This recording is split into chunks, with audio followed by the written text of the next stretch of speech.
Андрій Юрійович, Торпедо вступає 2-0. Чому так отрималось? Ну, будем так говорить, что первая лига это и доказывает, и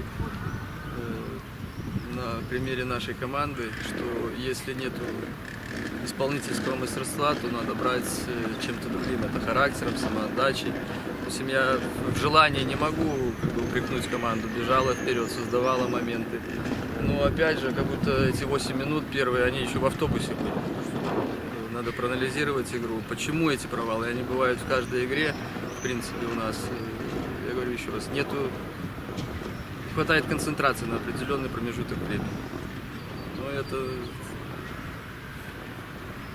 только в тренировочном процессе и в играх.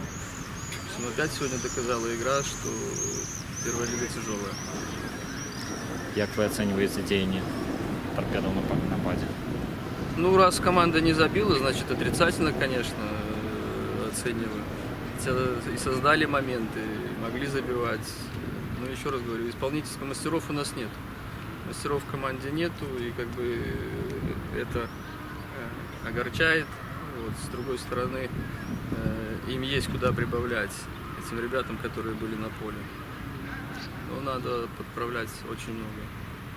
А что здарилося з Артуром Лисько? Чему такая замена? Ну, он на разминке предыгровой почувствовал какой-то дискомфорт. Вот, вышел и у него по травме заменили.